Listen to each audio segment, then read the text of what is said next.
Kita bicara mengenai Daniel, manusia dari Allah, hamba Allah yang melayani 70 hingga 75 tahun di zaman pemerintahan raja yang berbeda-beda di sebuah bangsa, di sebuah kerajaan bernama Babel.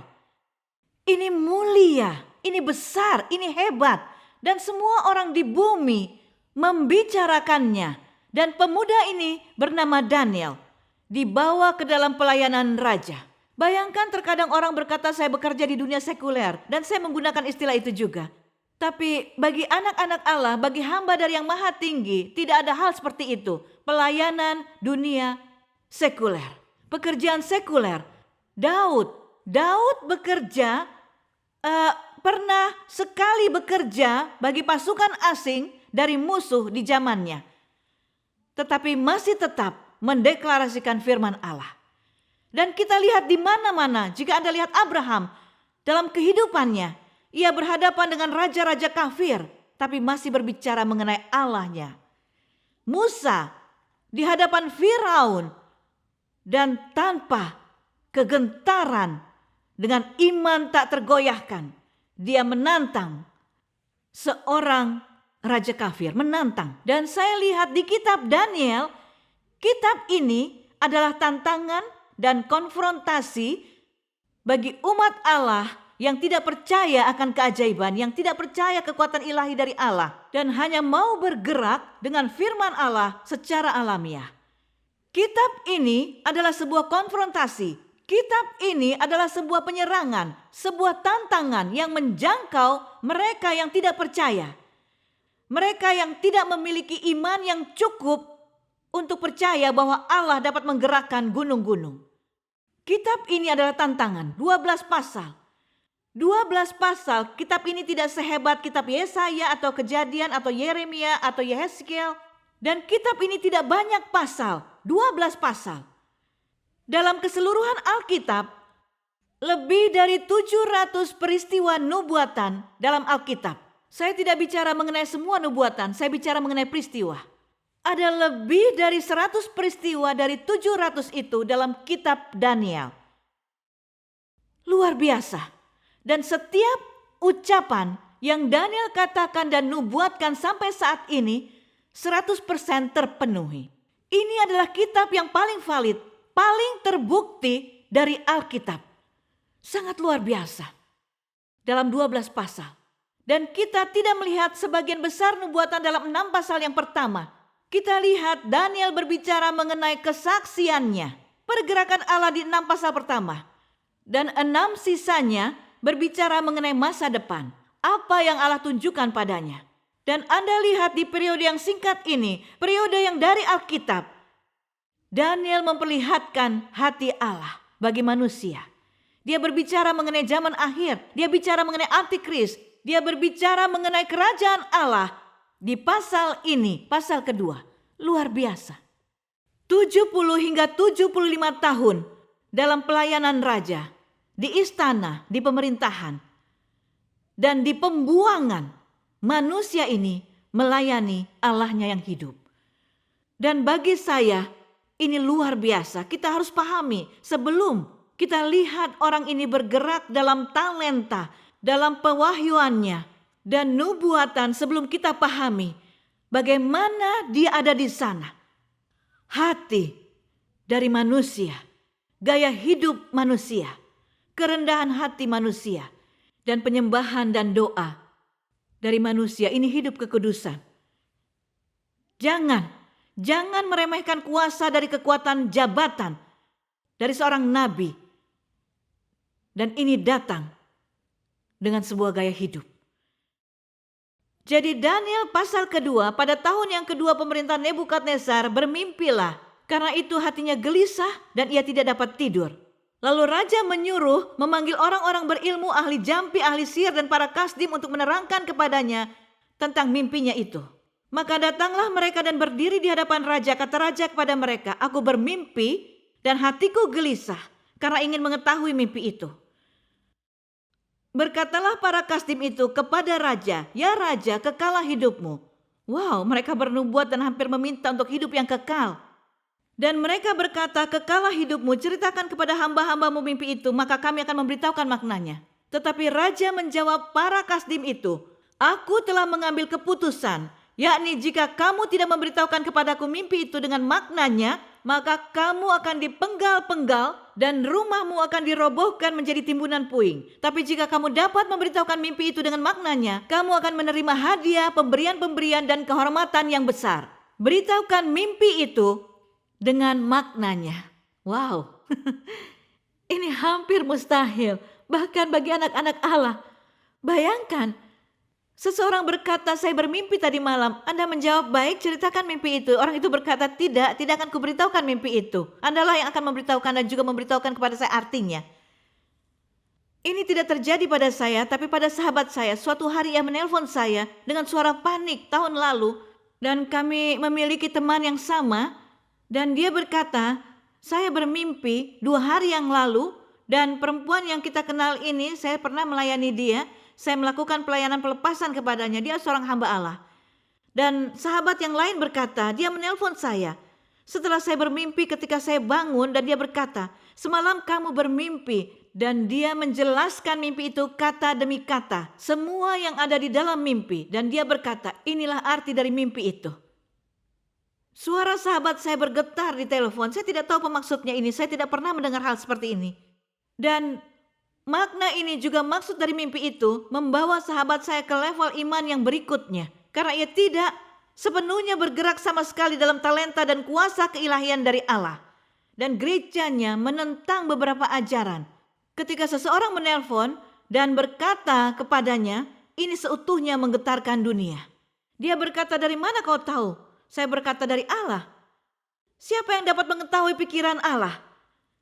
Dan kemudian sahabat saya itu pergi menemui dokter karena ada sesuatu di tubuhnya. Tepat seperti hasil diagnosa dokter. Diagnosa perempuan ini yang bukanlah seorang dokter, tetapi hamba Allah berkata kepadanya, Anda lihat ini di mimpimu, ini artinya. Anda akan pergi ke dokter, mereka akan menemukan sesuatu. Dan saya ingin katakan bahwa ini dari iblis. Dan ini akan terselesaikan jika Anda melakukan hal ini. Dan saya ingin Anda berdoa untuk kesembuhan Anda saat ini. Bahkan lebih dari itu, lebih detail. Dan sahabat saya terkejut. Dan saya juga terkejut karena saya belum pernah mendengar seperti ini.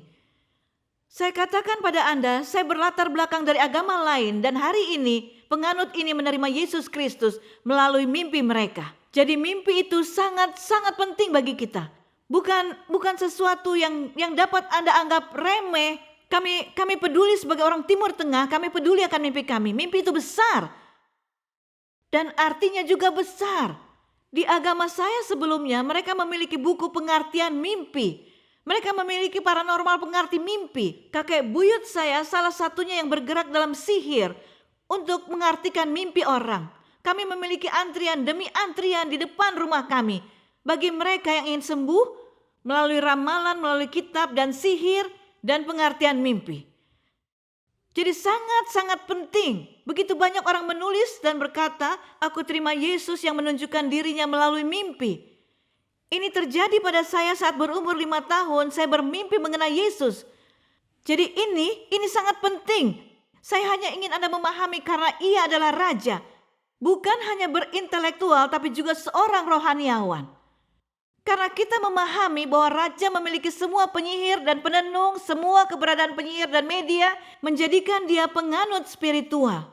Berapa banyak dari Anda tahu ketika orang berkata saya sangat rohaniawan bukan artinya bahwa mereka bergerak dengan roh yang benar. Ada Roh Kudus yang disebut roh kebenaran.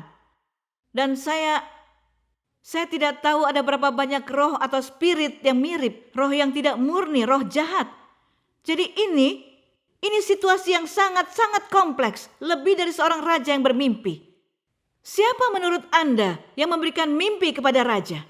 Allah yang sama yang mengeraskan hati Firaun.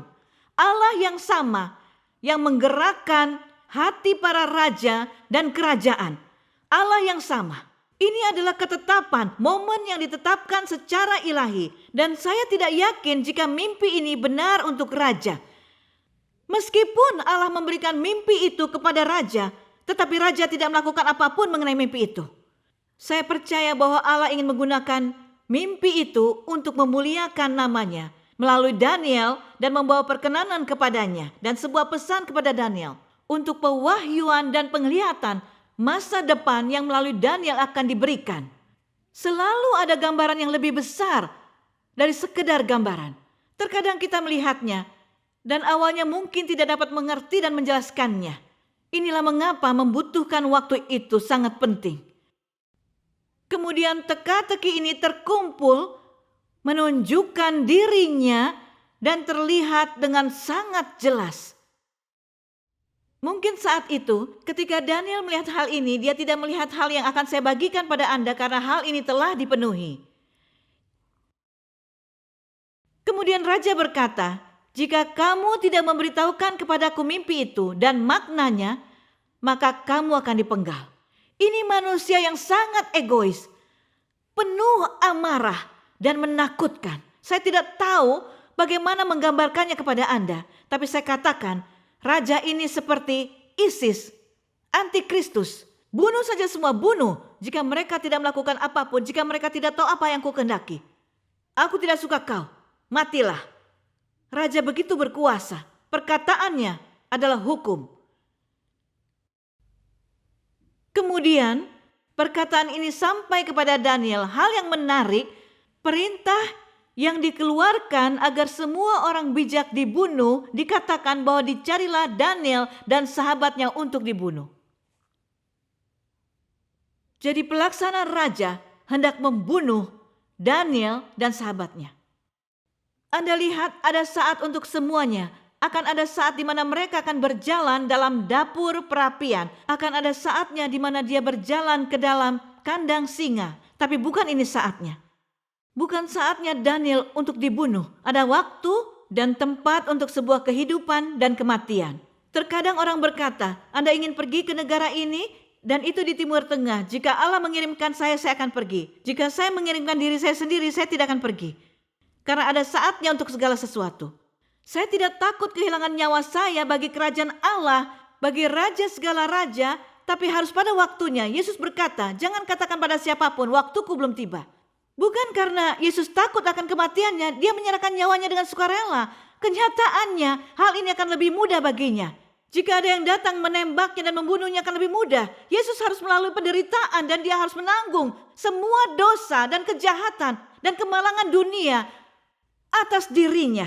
Dia harus meminum cawan dan cawan itu dipenuhi dengan semua dosa kita di dalamnya.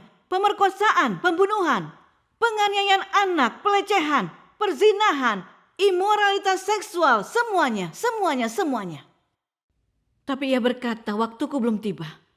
Bukan aku takut untuk mati, tapi harus dengan waktu Allah. Dan disinilah Daniel berkata, ini sungguh-sungguh keras, perintah yang keras. Ini sangat keras.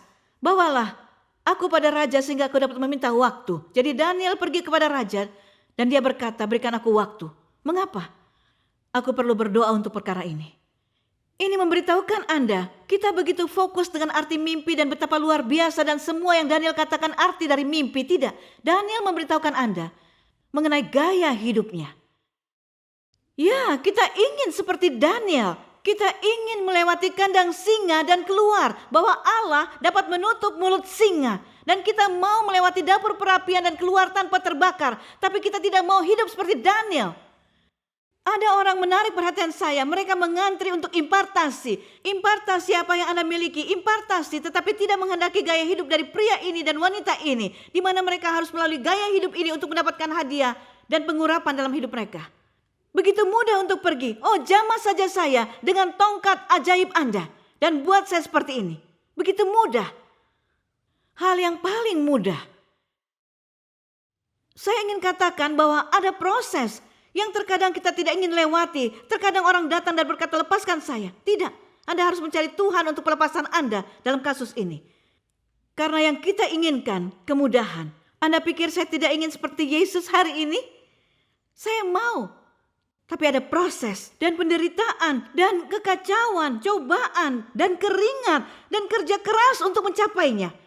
Dan itu disebut pencarian, itu disebut pergulatan. Dan itu sebuah proses. Kita ingin iman seperti Abraham, tapi Abraham tidak langsung berada di posisi di mana ia persembahkan anaknya Ishak dalam ketaatan kepada Allah.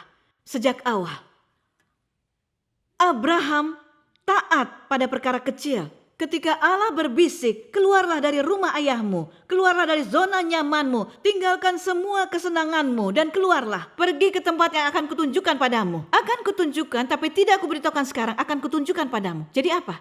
Anda akan menghadapi ketidaktahuan di umur 75. Bukan 20, bukan 15, tapi 75. Iman disebut dengan risiko. Dan kemudian ketika Anda melihat kehidupan Yusuf, dia salah satu penerjemah mimpi yang bertalenta.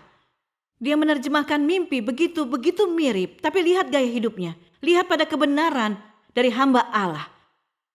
Jadi ada banyak paralel antara Daniel dan Yusuf. Karena keduanya ada di hadapan raja. Jadi Daniel mendesak sahabatnya untuk mohon belas kasihan dari Allah sorgawi berkaitan dengan misteri ini. Jadi Daniel dan sahabatnya tidak dibunuh beserta dengan orang bijak lainnya di Babel. Pada malam hari misteri ini diperlihatkan kepada Daniel dalam penglihatan. Kemudian Daniel memuji Allah sorgawi. Lagi sungguh luar biasa. Dan saat itu Daniel hampir berumur 20 atau 21 tahun. Masih seorang yang sangat muda.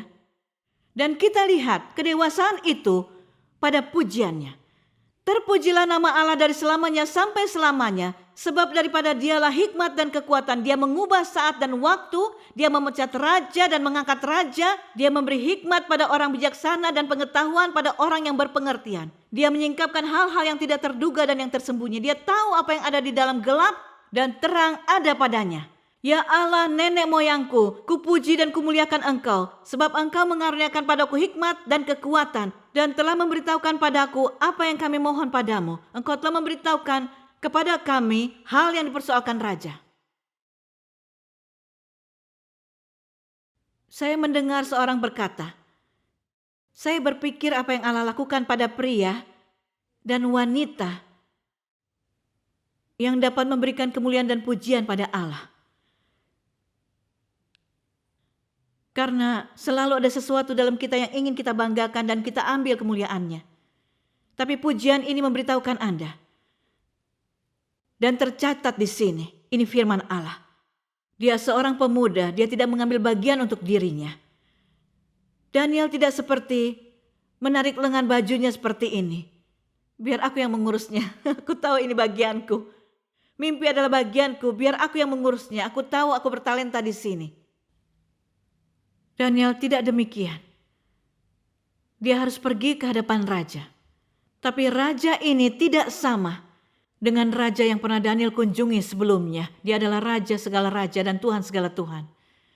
Daniel tahu kepada otoritas mana ia harus pergi dahulu untuk memperoleh kesuksesan dan keberuntungan dan perkenanan dengan otoritas yang lebih rendah. Tidak peduli betapa pentingnya Raja Nebukadnezar saat itu. Raja ini tidak penting bagi Daniel dibandingkan dengan raja segala raja dan Tuhan segala Tuhan. Dan lagi otoritasnya jika sebuah jabatan berkesan bagi Anda. Apakah Anda berkesan jika Anda pergi ke White House atau tempat ini atau tempat itu, istana Inggris, apakah akan membuat Anda terkesan? Maka Anda tidak akan memasuki tempat raja dan ratu jika begitu berkesan bagi Anda, jika Anda terkesan dengan uang. Jabatan mengesankan Anda, apapun karir mengesankan Anda tidak akan memasuki pelayanan raja karena Allah harus menjadi prioritas Anda. Saya ingat dulu ada seorang berkata pada saya tidak akan memberitahukan nama pengkhotbah ini, tapi dia adalah pengkhotbah yang sangat terkenal dan pengkhotbah yang berkuasa di Amerika. Dan pria ini memiliki kehidupan doa yang sangat kuat, kehidupan doa yang sangat disiplin.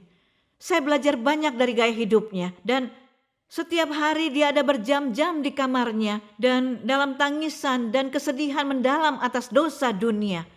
Jadi inilah hati seorang hamba Allah di mana Anda begitu berduka atas kejahatan karena hati Anda begitu dekat dengan Allah ketika Anda berdoa.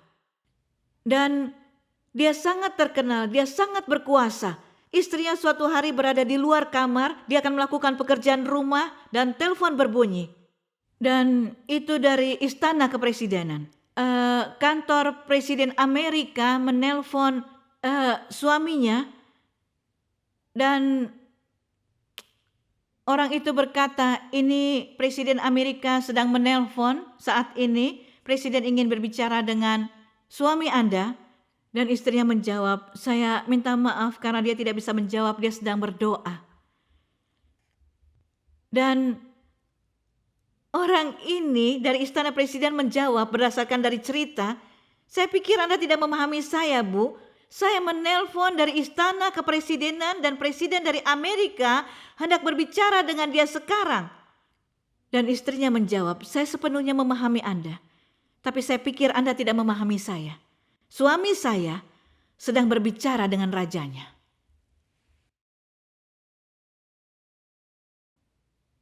Ini sangat menjamah hati saya dan ini cerita nyata. Tapi Anda harus pahami, terkecuali Allah mengesankan kita lebih dari segala yang ada di muka bumi ini, kita tidak dapat datang ke tempat yang Allah telah siapkan bagi kita. Kita tidak boleh terkesan dengan manusia. Kita tidak boleh terkesan atas jabatan apapun kecuali Allah. Ini luar biasa. Jadi orang ini tahu tempat pertama yang harus dia tuju. Setelah pewahyuan ini, apa yang Daniel lakukan? Saya suka, dia berkata, bawa aku kepada raja. Seperti judul sebuah lagu. Bawa aku kepada raja. Perkataan yang besar. Bawa aku kepada raja. Haleluya. Dibawanya Daniel kepada raja, dan bertanyalah raja kepada Daniel, sanggupkah kau memberitahukan kepadaku mimpi dengan maknanya? Dapatkah kau lakukan? Daniel menjawab, rahasia yang dinyatakan Tuanku Raja tidaklah dapat diberitahukan kepada raja oleh orang bijaksana, ahli jampi, orang berilmu atau ahli nujum. Tapi di sorga ada Allah, haleluya, yang menyingkapkan rahasia. Ia beritahukan pada Tuanku Raja Nebukadnezar apa yang akan terjadi pada hari yang akan datang. Mimpi dan penglihatan-penglihatan yang Tuanku lihat di tempat tidur ialah ini. Wah, kerendahan hati yang luar biasa. Sikapnya seperti Yusuf. Ketika Firaun berkata, dapatkah kau mengartikan mimpi ini? Dia menjawab, tidak. Hanya Allah yang bisa. Ini kesempatan untuk pergi ke level selanjutnya dan mereka tidak menggunakannya untuk diri sendiri. Tahukah mengapa? Karena Allah harus dimuliakan.